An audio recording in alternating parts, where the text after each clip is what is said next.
Jemput. Bismillahirrahmanirrahim. Assalamualaikum warahmatullahi wabarakatuh dan juga salam sejahtera. Terima kasih kepada Tan Sri Yang Dipertua kerana memberikan peluang kepada Jempol mengambil bahagian dalam perbahasan usul menjunjung kasih titah diraja.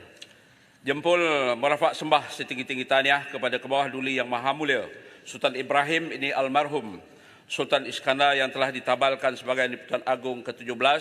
Semoga di bawah pemerintahan ke bawah duli Yang Maha Mulia Sri Paduka Baginda Di-Pertuan Agong ke-17, rakyat terus bersatu padu dan makmur dalam semangat Malaysia Madani. Jempol juga menzahirkan penghargaan kepada ke bawah duli Yang Maha Mulia Al-Sultan Abdullah Riayatuddin Al-Mustafa Billah Shah Ibni Almarhum Sultan Haji Ahmad Shah atas perkhidmatan cemerlang baginda sebagai Yang Di-Pertuan Agong ke-16. Tan Sri Dipertua, semua bangsa seia sekata, sebaharu setia fahami madah, semarak rasa mendukung cita Malaysia Madani laksana wadah. Perpaduan adalah teras kemajuan negara. Kejayaan cemerlang negara adalah bersandarkan perpaduan antara kaum. Teras kejayaan masyarakat berbilang kaum adalah perpaduan.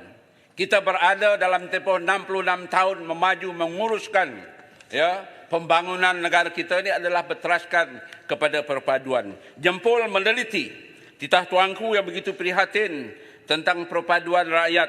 Baginda menzahirkan kegusaran melihat hubungan perpaduan antara kaum masih belum sempurna setelah lebih 60 tahun Malaysia dibentuk.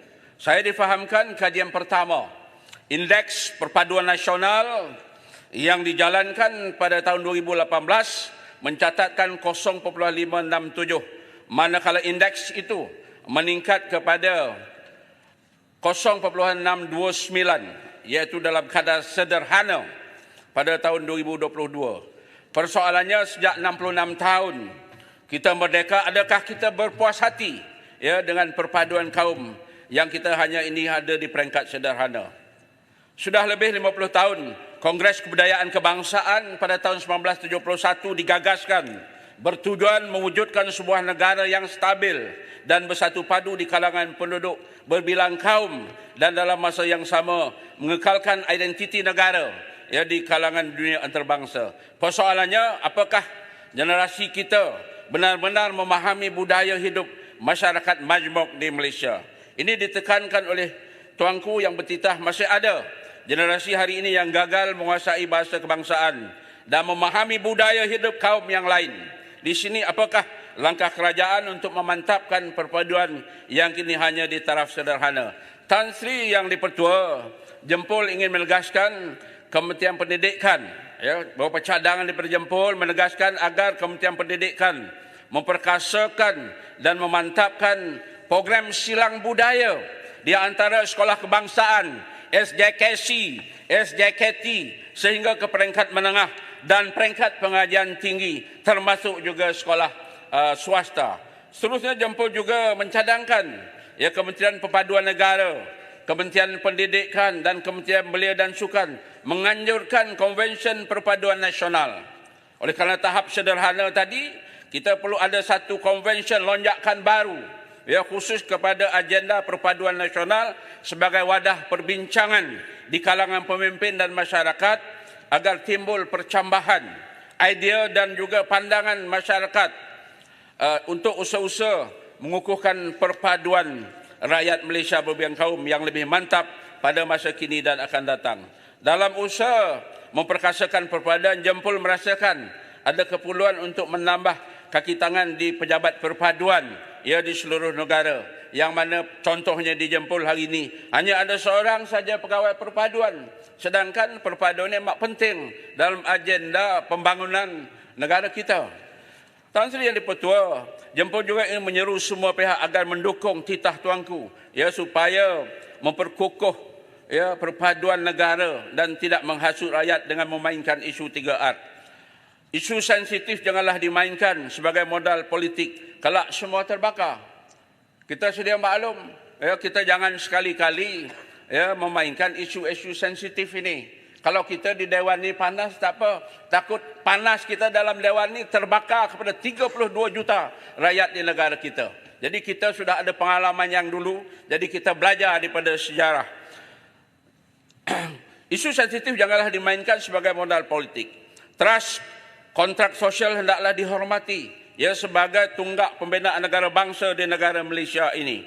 Kontrak sosial ialah persetujuan yang dicapai sebelum negara mencapai kemerdekaan dalam kalangan para pemimpin berbilang kaum. Kontrak sosial didukung oleh perkara 153 Perlembagaan Persekutuan sejak 1957 dan jadikan asas dalam pembentukan Malaysia 1963 dengan menyertakan Bumi Putera Sabah dan Sarawak. Walau bagaimanapun ramai di kalangan generasi muda yang tidak memahami pembinaan negara bangsa melalui kontrak sosial yang asaskan persetujuan semua kaum sehingga kadang-kadang terlajak mempersoalkan perkara-perkara sensitif ini mungkin kerana mereka kurang faham. Justru itu Jempol mencadangkan agar topik kontrak sosial ini dijadikan tajuk utama dalam mata pelajaran sejarah agar dapat dihayati oleh semua pelajar. Adakah Kementerian Pendidikan bersetuju akan perkara ini? Dan pada masa yang sama juga Jempol ingin menzahirkan terima kasih kepada Kementerian Kemajuan Desa dan Wilayah dan Kementerian Ekonomi Kerajaan Perpaduan atas jalinan kerjasama mantap dalam penganjuran Kongres Ekonomi Bumi Putera 2024. Menerusi penganjuran ini terselahlah kredibiliti kepimpinan Kerajaan Perpaduan dalam merencanakan dinamika ekonomi Bumi Putera untuk 10, 20 tahun, 30 tahun akan datang. Tan Sri Ketua, seterusnya tidak lengkap perbahasan saya ini jika saya tidak menyentuh isu-isu berkaitan permasalahan rakyat di kawasan Parlimen Jempol. Yang pertama ialah menaik taraf dan melebar jalan utama Palung FT 1283. Jempol mohon Yang Berhormat Menteri Kerja Raya melalui tindakan JKR untuk menaik taraf dan melebar jalan utama Palung FT 1283 sepanjang 30.2 km. Justifikasinya, permasalahannya ialah sudah banyak kemalangan direkodkan di jalan utama Palung ini, iaitu bagi tahun 2022 dan juga 2023 terdapat 15 kemalangan maut, 15 kemalangan parah, 43 kemalangan ringan, 141 kemalangan rosak yang berlaku kerana faktor jalan terlalu kecil, jalan terlalu sempit di kawasan Tanah Rancangan Felda, laluan utama Jalan Persekutuan, tiada bahu jalan dan gelap pada waktu malam. Jadi Jempol mohon Kementerian Kerja Raya memberi keutamaan kepada permohonan menaik taraf dan melebar jalan utama Palung. Seterusnya memasang lampu jalan. Tan Sri Ketua, Jempol mohon Yang Berhormat Menteri Kerja Raya, Kementerian Kerja Raya melalui tindakan JKR untuk memasang lampu LED solar di laluan seperti berikut. Seperti yang saya katakan tadi, pertama jalan utama Palung FT 1288 sepanjang 30.2 km. Kemudian jalan setting tengah Bandar Seri Jempol FT 1268 iaitu sepanjang 10 km. Jalan setting hilir FT 1270 sepanjang 27 km. Jalan Mancis Tampin di Simpang Batu Keke, simpang setting tengah FT 9 iaitu laluan sepanjang 5 km. Tan Sri Yang Di-Pertua, seterusnya saya menyentuh tentang perjawatan Hospital Jempol. Hospital Jempol, sebagaimana yang telah saya bahasan beberapa kali sebelum ini, ingin dinaik taraf sebagai hospital pakar minor. Perkembangan terkini, unit rawatan rapi ICU di Hospital Jempol mula beroperasi pada tahun 2020, telah ditamatkan pada tahun 2023 kerana ketiadaan pegawai bertugas untuk menyediakan perkhidmatan unit rawatan kritikal. Oleh yang demikian, Jempol memohon kepada Menteri Kesihatan agar pejawatan doktor pakar, pegawai perubatan, jururawat, pegawai sosial perubatan, pegawai agama dan pegawai keselamatan ditamatkan pengisiannya dengan kadar segera. Tan Sri Yang Di-Pertua, seterusnya juga saya ingin menyentuh perkara yang telah saya sebut pada tahun lepas, iaitu pembaikan sistem penyaman udara di pejabat kesihatan daerah Jempol.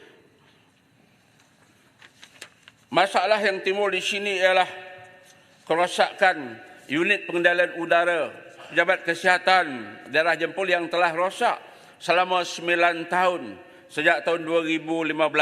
Sebagaimana yang kita sedia maklum, pada tahun lepas saya bangkitkan dan pada ketika itu Yang Menteri Kesihatan akan memberi komitmen untuk menyelesaikan perkara ini dengan kadar yang segera. Rentetan daripada komitmen keuangan yang tinggi dalam menyelenggara sistem pengawal dingin lama iaitu Air Handling Unit dengan izin pihak PKD Jempol mengesyorkan penggantian kepada sistem baru iaitu Air Condition Split Unit dengan izin yang membawa penjimatan kos dan sistem pengawal dingin yang lebih efektif. Jempol minta isu permasalahan ini diselesaikan dengan kadar segera. Seterusnya ialah meroboh dan membina baru gerai Simpang 4 Bandar Seri Jempol dalam daerah Jempol. Tan Sri Dipertua, suka saya menarik perhatian Dewan berkaitan permohonan meroboh dan membina baru gerai Simpang 4 Bandar Seri Jempol. Gerai asal Simpang 4 Bandar Seri Jempol terletak di persimpangan jalan Bahau Kebera dan Batu Kikir ke Muazzam Shah, iaitu di pintu masuk utama ke daerah Jempol yang telah dibina sejak tahun 1980-an lagi. Gerai yang menempatkan 23 peniaga ini berusia lebih 40 tahun dengan struktur bangunan telah lama dan terdapat beberapa retakan dan mendapan di samping tidak dapat menampung ramai pengunjung dalam satu-satu masa. Oleh demikian, permohonan bina baru gerai Simpang 4 ini akan menaikkan imej PBT, iaitu Majlis Perbandaran Jempol, serta wajah baru kepada Bandar Seri Jempol. Permohonan telah pun dikemukakan ke peringkat KPKT. Jempol mohon status terkini permohonan tersebut. Dan yang terakhir, Tan Sri Dipertua ialah bantuan bonus insentif, iaitu rayuan pesara kerajaan tidak berpencen Jabatan Perpaduan Nasional dan Integrasi Nasional. Jadi di sini saya dihubungi oleh wakil 486 orang pesara pegawai kontrak Jabatan Perpaduan Nasional dan Integrasi Nasional menyuarakan hasrat mereka di Dewan Yang Mulia ini, yang mana mereka ini bertugas lebih dari 15 hingga 35 tahun. Bermula pada tahun 1970 hingga 2017 supaya mereka juga turut menerima bantuan bonus insentif yang diumumkan oleh Yang Muhammad Tamun pada 6 Februari 2024. Kumpulan pesara kontrak ini tidak menerima bantuan bonus insentif yang dibagi baru-baru ini. Jadi untuk makluman, buat masa ini sejak mereka bersara kontrak, mereka menerima bantuan bulanan sebanyak 300 RM300 daripada Jabatan Perpaduan dan Integrasi Nasional. Jadi Jempol berharap pihak kerajaan dapat mempertimbangkan rayuan mereka sama ada tercicir ataupun terlepas pandang ataupun tidak termasuk dalam sistem ini. Walhal mereka telah berkhidmat, menyumbang khidmat bakti sewaktu perkhidmatan mereka dalam kerajaan. Itu sajalah Tan Sri Dipertua, Jempol mohon menyokong. Wabillahi taufiq wal hidayah. Wassalamualaikum warahmatullahi wabarakatuh. Salam, terima kasih.